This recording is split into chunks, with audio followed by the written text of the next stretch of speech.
Olá pessoal, sejam bem-vindos a mais um vídeo do canal EFI Sem Complicação. Meu nome é Renata e hoje eu vou falar com vocês um pouquinho sobre o processamento de informação sob condições de alta e baixa ativação. E se vocês gostarem desse vídeo, deixe o seu like, ative o sininho de notificação e, se possível, compartilhe e deixe seus comentários com as dúvidas e sugestões que surgirem. Então, o que vem a ser a ativação? A ativação, ela se refere ao nível de estimulação ou excitamento do sistema nervoso central de uma pessoa.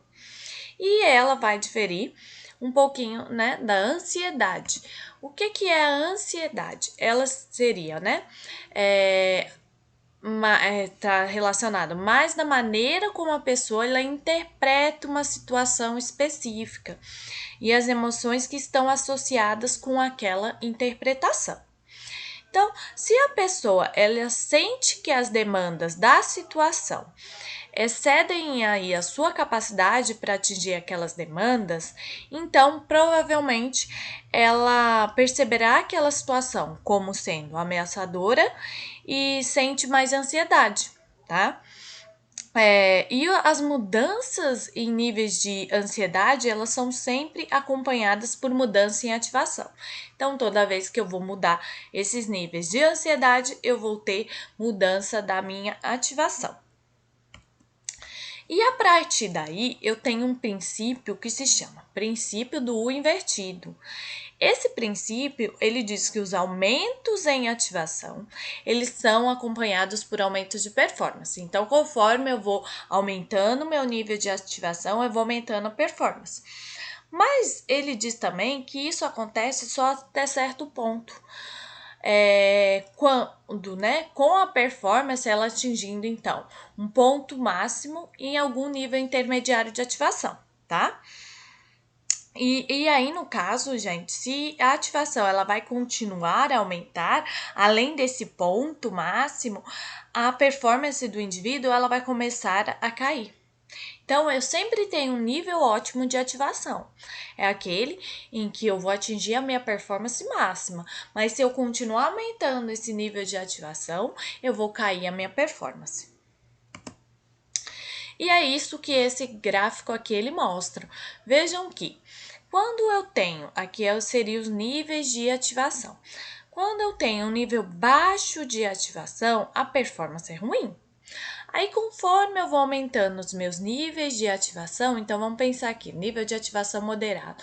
Vejam que nesse ponto a minha performance é excelente, então é o maior, né, nível de performance. Mas se eu continuar além desse ponto, que seria o ponto ótimo aqui, né, aumentar, o que vai acontecer?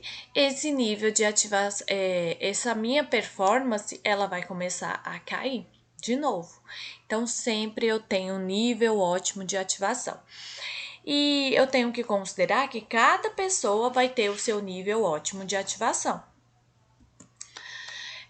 Talvez, então, a melhor forma de eu determinar o nível ótimo de ativação para a performance de uma tarefa seja, né, considerar o papel da pessoa, da tarefa e do ambiente. Então, eu tenho que considerar tanto a pessoa quanto a tarefa que ela está executando, quanto o ambiente.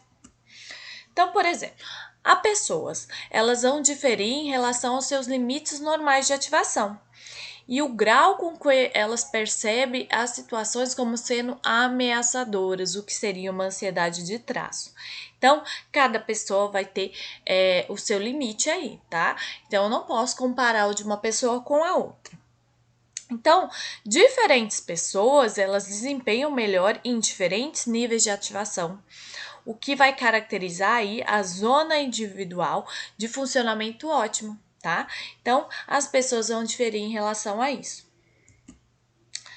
Em relação à natureza das tarefas, as tarefas que requerem um controle muscular fino, então aquelas habilidades finas, ou que contém importantes componentes aí de tomada de decisão que eu tenho que pensar bastante, então um nível de ativação mais baixo, ele é provavelmente necessário para me ter uma performance melhor, tá? Uma performance máxima.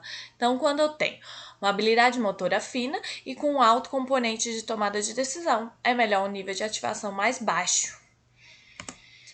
Enquanto as habilidades que são dominadas por ações que envolvem grandes grupos musculares, então uma habilidade motora grossa, sem muito controle motor fino, ou que tenham um baixo nível de complexidade cognitiva, de cognição, elas são executadas com mais sucesso em níveis de ativação relativamente mais altos. Então, essas habilidades motoras grossas e com menos complexidade, né, da cognição, elas vão ter uns níveis de ativação mais altos para ter a melhor performance. Então, esse gráfico ele mostra exatamente isso. Então, aqui nós temos o nível de ativação baixo, moderado e alto. E nós vemos, né, a performance ruim, média e excelente. Então, aqui, por exemplo, uma habilidade motora fina. Então, o controle motor é fino, tocar o piano, e a complexidade cognitiva é alta. Então, é bem complexo, ele tem que usar muita cognição, né, para tocar esse piano. Vejam que essa habilidade de tocar piano, ela funciona, né? Ela tem uma performance melhor quando o nível de ativação é baixo. Por outro lado, eu tenho uma habilidade aqui, motora, né? É o levantamento de peso. Eu preciso de um controle motor amplo, então, uma habilidade grossa. E em relação à complexidade cognitiva, é simples. A questão cognitiva é mais simples. Então, vejam que para ele ter uma performance excelente, ele precisa de um nível de ativação mais alto, tá? E aí, nós temos aquelas habilidades intermediárias, que o controle motor é moderado, né, em relação à habilidade motor, musculatura grossa, fina, e a complexidade cognitiva também é um nível moderado. Nesse caso, com o nível de ativação moderado, eu vou ter uma resposta excelente. Agora, em relação à situação. Se a pessoa ela percebe que as demandas daquela situação de performance excede sua capacidade para atingir aquelas demandas, ela vai vivenciar elevada ansiedade e o aumento simultâneo aí no nível de ativação. Então pensa aquele seu atleta que ele tá achando aquele jogo super estressante, tem uma torcida ao redor, isso deixa ele, né? Ele vai se sentir, né, um nível de ansiedade alto, tá? E um nível de ativação consequentemente também alto, tá? E se a pessoa ela percebe, em contrapartida, que é facilmente aí capaz de atingir o desafio da situação da performance, seu nível de ansiedade e ativação vai ser mais baixo. Então, pensa aquele indivíduo que ele vai ter um jogo e ele acha que aquele jogo vai ser muito fácil. Então, seu nível de ativação vai ser mais baixo. E não necessariamente isso vai ser bom para ele, pode até prejudicar, porque eu tenho que ter um nível ótimo de ativação. Se for muito baixo, às vezes, ele não vai ter a melhor performance dele. Agora, em relação ao processamento de informação sob alto nível de ativação. Nós temos um mecanismo que se chama estreitamento perceptivo. Ele é um estreitamento do foco de atenção que vai ocorrer à medida que o nível de ativação da pessoa aumenta. Então, o nível de ativação dela está aumentando e isso vai estreitando aí o foco de atenção. Isso vai fazer com que esse indivíduo ele detecte menos estímulos, com a maior parte aí da sua atenção dirigida para aquelas fontes de informação que são mais pertinentes ou esperadas na tarefa. Então, ele vai focar ali no que realmente é importante. Esse é um importante mecanismo que permite que a pessoa, então, dedique mais atenção às fontes de estímulo que são mais imediatamente relevantes para ele. E aumenta a performance quando são apresentados estímulos esperados pelos indivíduos. Mas também pode prejudicar a performance quando são confrontados com estímulos inesperados. Pensa que ele está estreitando tanto a atenção dele que quando ele lida com um estímulo que ele não estava esperando, ele não vai observar, não vai ter o foco de atenção para aquele estímulo e isso pode prejudicar ele.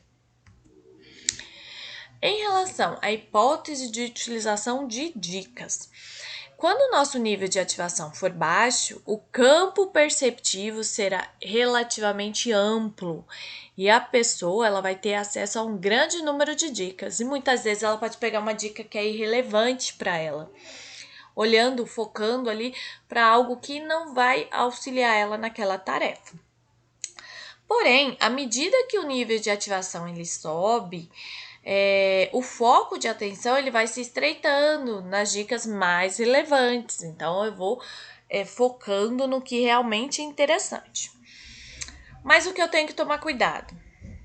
Se eu for aumentando o nível de ativação, eu vou estreitando e tendo um estreitamento perceptivo, algumas dicas relevantes, elas podem não ser captadas. Então, se eu vou aumentando demais esse nível de ativação, estreitando muito meu foco de atenção, algo relevante eu deixo de captar e eu posso muitas vezes deixar de captar uma coisa importante. Então, pensando um pouquinho sobre isso, o nível ótimo de ativação, ele é aquele que produz um foco de atenção suficientemente estreito para excluir aquelas dicas irrelevantes, mas ainda amplo o suficiente para captar as dicas relevantes mais importantes, tá? Que aí ele não perde nada que seja relevante.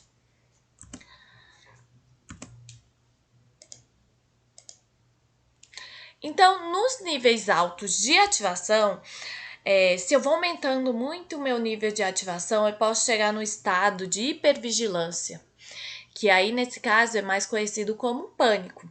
Então, eu posso ter, por exemplo, um atleta que ele está se sentindo ele está com tão alto nível de ativação em decorrência ali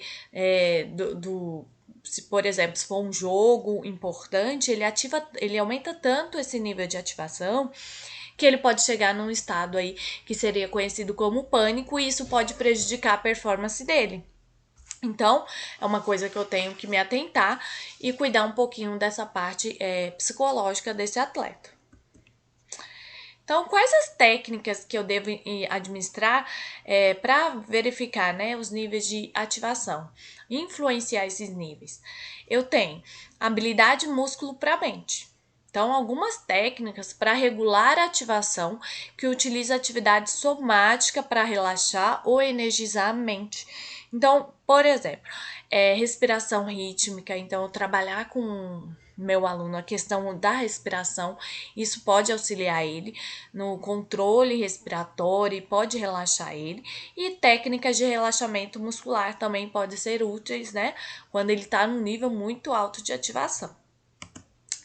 E eu tenho algumas habilidades que é da mente para o músculo, como técnicas para regular a ativação que utiliza a atividade cognitiva para relaxar ou energizar os músculos.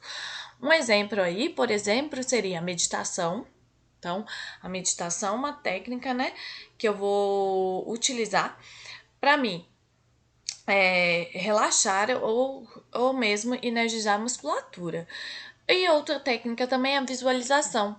Então, treinar esse atleta para ele visualizar antes aquela situação, para ele se acostumar com aquela situação, visualizando ela.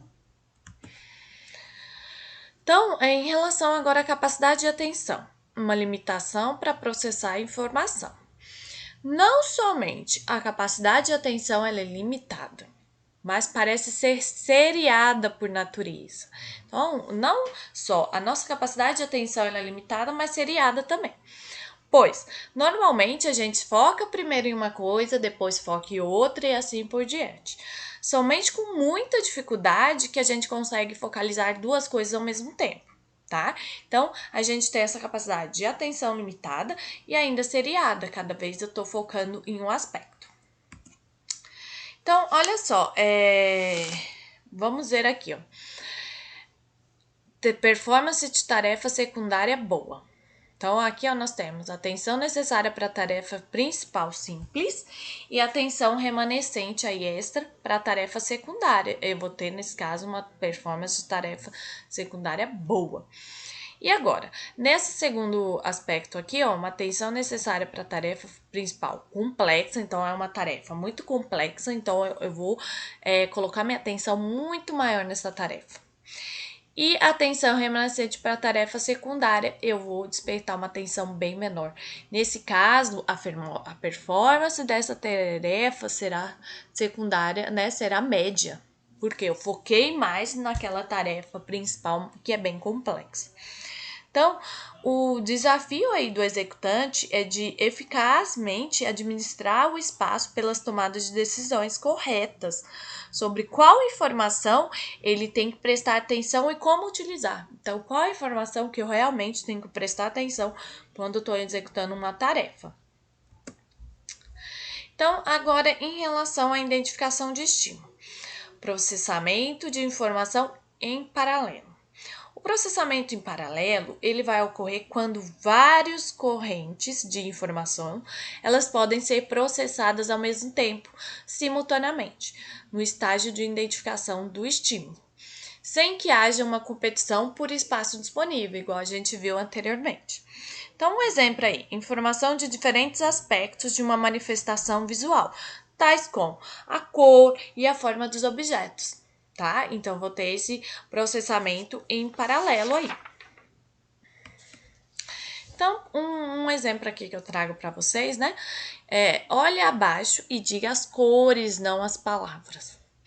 Então, por exemplo, essa primeira imagem está escrito amarelo, mas eu tenho que dizer a cor é verde. Isso aqui pode confundir um pouquinho, né? Quando eu for falar essa palavra, tá? Aqui, por exemplo, tá escrito azul, mas a cor é vermelha, que é o que pediu para me dizer, né? E é importante destacar que a competição aí pelos recursos de atenção, ela ocorre mais tarde, durante o estágio de processamento de informação e seleção da resposta, e não durante o estágio de identificação do estímulo, tá? Conforme a gente já viu anteriormente. Seleção da resposta. Aí eu vou ter um processamento controlado ou automático. O processamento controlado, ele é lento, requer atenção, é serial e ocorre antes e depois de outras tarefas de processamento. Ele é voluntário, sendo facilmente suspenso ou totalmente evitado. Então, se eu não quero mais esse processamento, eu paro, tá? Ele considera-se que esse processamento ele exige um esforço relativo, pois envolve várias atividades de processamento de informação. Então, pensa lá, né? Quando você quer executar uma habilidade, aí você tem que realizar esse processamento. Então, ele vai requerer muito mais esforço. E o processamento automático? Ele é um processamento rápido, não requer atenção, porque existe muita pouca interferência ou competição por atenção entre as tarefas. Vai ocorrer em paralelo, com muitas tarefas sendo executadas simultaneamente, é involuntário. Então, o processamento automático eu consigo fazer com várias tarefas ao mesmo tempo, e ele, ao contrário do anterior, ele é involuntário. Esse processamento de informação automático, ele é considerado aí como resultado de uma grande quantidade de prática. Então, conforme eu vou tendo práticas, eu consigo melhorar aí e passar para esse processamento que é automático e involuntário. Então, eu vou requerer menos atenção. Isso vai melhorar minha performance. E apesar aí do processamento, né?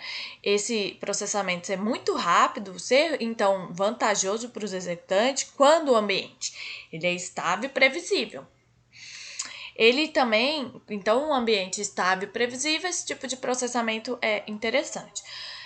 Porém, esse tipo de processamento ele pode levar a uma resposta inapropriada e a erros quando o ambiente ou o adversário ele produz uma ação aí inesperada diferente no último momento. Então, pensa lá, o indivíduo, ele estava indo para a direita e do nada ele mudou para a esquerda e eu estava nesse processamento automático. Essa mudança, ela vai prejudicar a minha performance. Então, praticar aí a automaticidade é geralmente mais eficiente sob condições que envolvem um mapeamento consistente de estímulo-resposta. Isto é, quando o padrão de estímulo sempre tem a mesma resposta. Então, se aquele estímulo ele só tem aquela possível resposta, aí é interessante eu treinar essa automaticidade. Já o mapeamento, variado de estímulo-resposta, ele vai envolver, então, um estímulo específico, o qual requer diferentes respostas em diferentes situações. Nesse caso, não é tão interessante essa automaticidade. Então, agora na fase de programação da resposta, a organização serial do movimento. Então, nós temos um paradigma que chama de estimulação dupla. O que esse paradigma diz? Que delineamento de pesquisa que requer reações separadas para dois estímulos diferentes apresentados temporariamente próximos. Então, pensa eu dando dois estímulos muito próximos para aquele indivíduo. Aí, a gente vai entender um pouquinho mais para frente o que pode acontecer. Então, vamos pensar no intervalos entre os estímulos.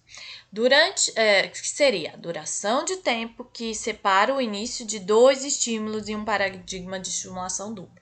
Então, seria aquele intervalo de tempo entre um estímulo e outro. O processamento do segundo estímulo, ele é seriamente retardado quando esse é apresentado logo após um primeiro estímulo. Então, eu dei um estímulo para o indivíduo, vamos supor, vai para a direita, mas rapidinho eu dei outro estímulo, vai para a esquerda. E aí, o processamento do segundo estímulo, que é ir para a esquerda, ele vai ser retardado, ele vai ser prejudicado, ele vai ser mais lento. Porque, existe o período psicológico refratário, que é o atraso para responder a um segundo de dois estímulos muito próximos. Então, nós temos isso. Nós respondemos com atraso quando temos um segundo estímulo muito próximo. Então, aparentemente, em situações nas quais dois estímulos são apresentados inesperadamente, muito próximos no intervalo de tempo, o sistema ele capta o primeiro estímulo e começa a selecionar e gerar uma resposta para esse primeiro estímulo. Então, quando o segundo estímulo ele é apresentado, o sistema já está processando o primeiro e ocorre uma interferência com o segundo par de estímulo-resposta. Então, vai prejudicar a resposta aí do segundo estímulo. Então, a finta. Então, vamos pensar lá na finta, por exemplo, no futebol, Ela seria análoga ao primeiro estímulo, em um paradigma de estimulação dupla que dispara, então, a primeira resposta. No momento em que o jogador de defesa ele está executando essa resposta, então eu fiz a finta lá, aí o jogador vai para, vamos supor, vou para a direita, o jogador vai para a direita. Então no momento que ele está executando essa resposta, o segundo estímulo acontece. Fui para a esquerda, mudei. E esse segundo estímulo, então, ele é incapaz do indivíduo de se ajustar a tempo para parar a resposta. Então o que acontece? Estou indo para a direita, voltei para a esquerda. O indivíduo ele é incapaz de retornar para a esquerda. E aí é muitas vezes isso que acontece durante uma finta. Então, agora, agrupando o produto do movimento. O ato de organizar e produzir vários movimentos como uma única unidade é uma característica comum que acontece aí durante a performance habilidosa. Então, eu trago aqui para vocês uma imagem que reflete isso. Então, vamos lá. Retirado aí do Schmidt. Então, nós temos a visão, o tato, a audição, o olfato, vai auxiliar aí na identificação de um estímulo. Então, eu uso a visão para ver uma bola vindo e vários outros fatores, Então, a batida de uma bola, eu identifico o estímulo. E aí eu tenho, né, que selecionar uma resposta para esse estímulo, se a bola tá vindo, selecionar se eu vou interceptar, se eu vou correr dela. E aí sim eu programo uma resposta. Qual músculo que eu preciso contrair para interceptar essa bola, tá?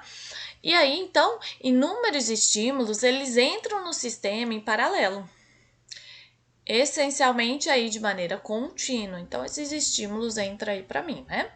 Mas as ações são emitidas de maneira seriada, até uma frequência máxima de 3 por segundo. Então, eu tenho vários estímulos indo. Eu tô vendo meu colega, eu tô vendo a bola vindo, então eu vejo esses vários estímulos, mas a ação que eu vou executar, ela vai ser de maneira seriada. Então, eu executo uma, a segunda e a terceira, tá? Por isso que muitas vezes esse paradigma de estimulação dupla, né, ele prejudica o segundo movimento. Então, agora o papel da sincronização temporal e do ritmo. Um aspecto aí interessante de muitos tipos de movimentos bimanuais, usando as duas mãos, é que sobre muitas circunstâncias, as mãos elas parecem estar ligadas uma à outra. Então, vamos pensar. Para movimentos bimanuais relativamente não praticados, então eu não pratiquei, o sistema prefere operar de uma forma que permita as duas mãos produzirem uma única estrutura temporal. Então, pensa numa ação bimanual, que eu tenho que usar as duas mãos para fazer algum movimento diferenciado. Eu tenho que treinar.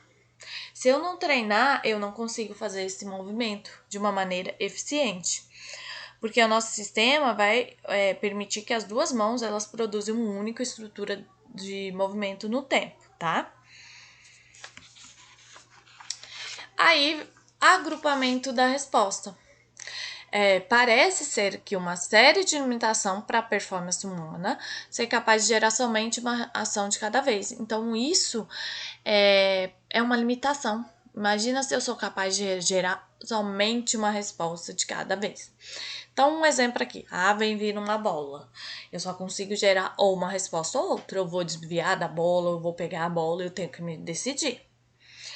Então, o movimento relevante, ele é protegido aí de sinais conflitantes, o que vai permitir seguir o seu curso sem interrupção, alcançando assim a meta desejada. Se eu resolvi pegar a bola, né, eu vou tentar alcançar essa bola. Então, como a gente consegue, então, explicar os movimentos bimanuais dos atletas, que eles realizam com as duas mãos, né? O executante, ele aprende a controlar as mãos separadamente com a prática, mão direita, mão esquerda, de forma que uma mão gera seu padrão de ações relativamente bem aprendidos automaticamente. Uma mão é como se fosse automática, enquanto a outra mão gera um padrão utilizando um tipo de padrão motor controlado. Então, um eu estou realizando um movimento automaticamente e o outro seria controlado. Uma outra também possibilidade de explicação dessa pergunta é que o sistema ele desenvolve um programa mais sofisticado que é utilizado para controlar as duas mãos ao mesmo tempo. Então aí eu conseguiria, né, realizar um movimento com uma mão, outro com a outra. Isso aí o sistema ele vai desenvolver, né, um programa mais sofisticado que vai conseguir fazer isso, tá? Então, aqui, ó, nós temos as fases, né? Identificação do estímulo, estágio de seleção da resposta e programação da resposta. Então, qual a função aqui do estágio? Na identificação do estímulo, ele detecta e identifica o sinal. Então, imagina lá, uma bola vindo na sua direção. O estágio de seleção da resposta, ele vai selecionar uma resposta. Eu vou pegar essa bola, eu vou correr dela. E a programação da resposta organiza e inicia a ação. Qual musculatura eu vou precisar contrair para interceptar essa bola? Aí tem o efeito do número de alternativas de estímulo-resposta. Então, pensa se aquele estímulo ele tem várias respostas, né? Eu vou demorar um pouquinho mais. No estágio de identificação do estímulo, isso não tem um grande impacto. Enquanto na seleção da resposta vai ter um grande impacto, porque é o momento que eu vou selecionar qual a resposta que eu quero. Enquanto no estágio de programação da resposta, como eu já fiz a seleção, ele não tem impacto.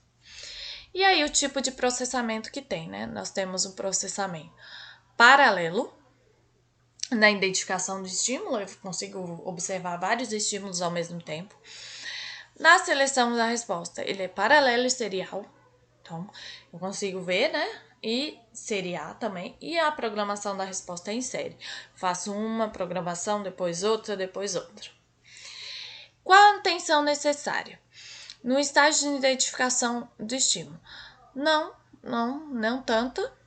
Enquanto na seleção da resposta, algumas vezes, né, a atenção vai influenciar, e na programação da resposta é importante eu ter uma atenção para aquela programação da resposta. E aí nós temos, né, os 3 sistemas aí de memória, tá? A memória seria a capacidade aí do indivíduo de reter e utilizar a informação de várias maneiras por vários períodos de tempo. E ela é composta de 3 componentes, que a gente vai ver mais à frente. Armazenamento sensorial de curto prazo, que é uma via de atenção seletiva. A memória de curto prazo. E aí nós temos, né, a memória de longo prazo, que é uma via de processo de recuperação, essa aqui. Então, nós saímos do armazenamento sensorial de curto prazo para a memória de curto prazo para a memória de longo prazo. Então, o primeiro que a gente vai ver aqui é o armazenamento sensorial de curto prazo. Ele é um armazenamento mais periférico e sensorial, tá? E, inicialmente, os estímulos eles entram no sistema e são brevemente mantidos em diferentes armazenamentos sensoriais de curto prazo, de acordo com a modalidade. Por exemplo, auditiva, visual e assim por diante. A informação ela é mantida nesse sistema por um período de tempo muito curto, tá? E acredita-se, né, que esse armazenamento ele corre antes do envolvimento consciente do indivíduo com a informação e, portanto, ele acarreta muito pouco processamento com a atenção, tá? É isso que eles acreditam. Então, ele seria, né, aquele que é mantido, né, por um curto período de tempo e aí que o indivíduo, né, observa os estímulos ao redor.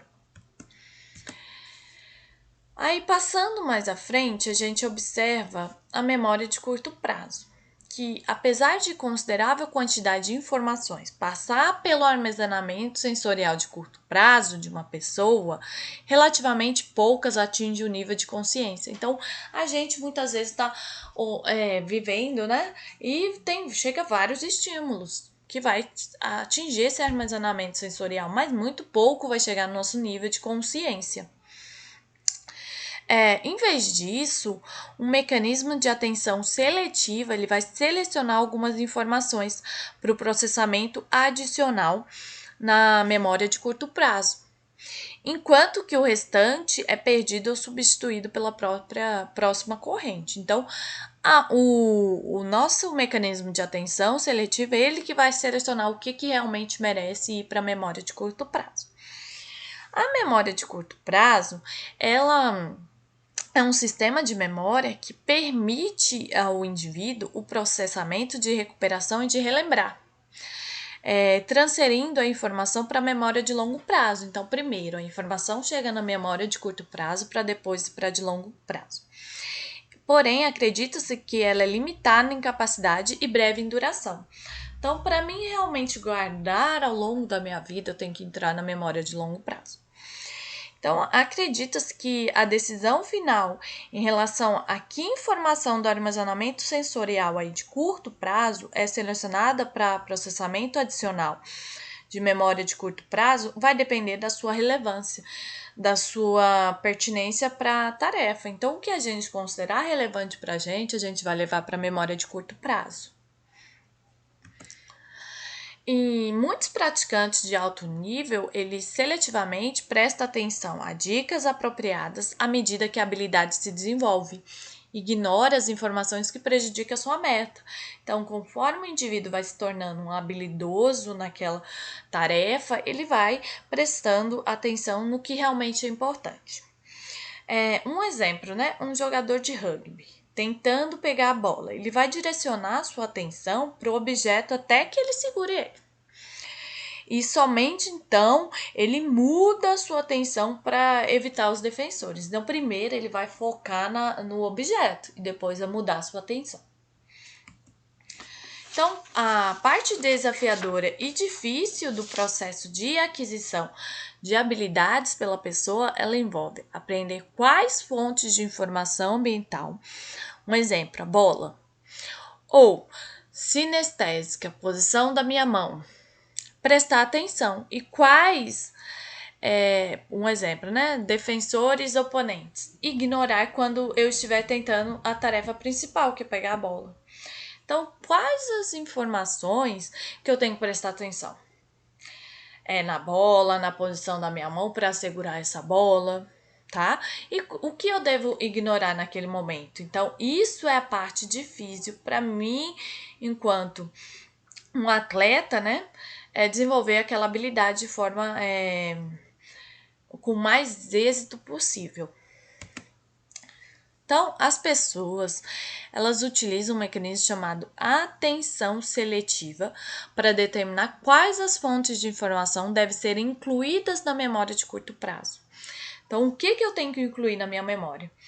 E a memória de curto prazo, ela é considerada um tipo de espaço de trabalho temporário, onde a informação relevante ela é processada por atividades controladas de processamento de informação.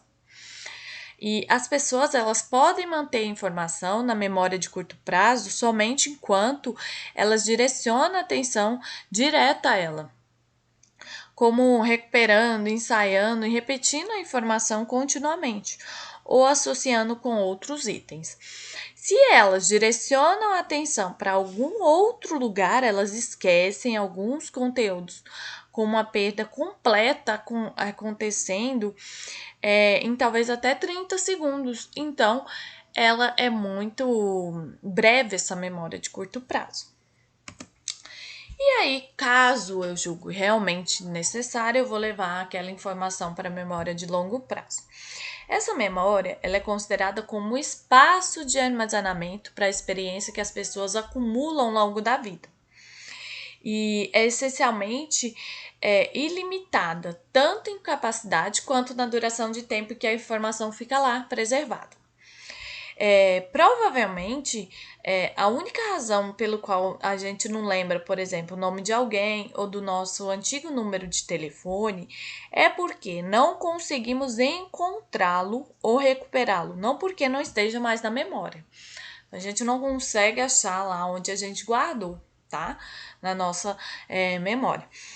E acredita-se que a maneira como as pessoas codificam a informação para o armazenamento, ela seja muito abstrata, com conexões elaboradas com outras informações armazenadas e apresenta muitas formas possíveis, dificultando de encontrá-la nessa memória de longo prazo. Então, muitas vezes a gente não está encontrando aquela informação, ela está lá. Então, a informação aí da memória de longo prazo, ela chega até lá como resultado de um processo controlado e geralmente realizado com esforço, o qual acredita-se aí que ocorre na memória de curto prazo. Para o aprendizado de habilidade de movimento, acredita-se que as pessoas processam programas motores para a ação na memória de curto prazo e armazenam na memória de longo prazo para a execução posterior. Então, elas processam na memória de curto prazo, mas vai armazenar na memória de longo prazo. E à medida que o aprendiz ele pratica, recuperar, relembrar, refinar e estocar essa representação, torna-se cada vez mais fácil para ele recuperar a representação da memória de longo prazo e utilizá-la sempre que ele precisar dela. Então, o treinamento vai auxiliar ele a sempre recuperar essa informação e saber a forma com que ela está guardada lá na memória dele. Então, gente, para essa aula eu usei essa referência do Schmidt e eu gostaria de agradecer a participação de vocês nessa videoaula, que a gente falou um pouquinho, né, sobre o processamento de informação em condições de alta e baixa ativação. Além disso, Então, a gente viu aí, né, que o nível de ativação do indivíduo, ele vai interferir diretamente na performance desse indivíduo na tarefa. Além disso, né, a gente viu a questão da atenção, onde focar a atenção, e quais os locais um atleta ele tem que focar sua atenção, e além do mais, a questão da memória, né? Como que aquela habilidade ela é guardada aí na memória de longo prazo para o indivíduo poder utilizar posteriormente. Então, eu gostaria de agradecer a participação de vocês nessa videoaula e espero ver vocês na próxima. Muito obrigada!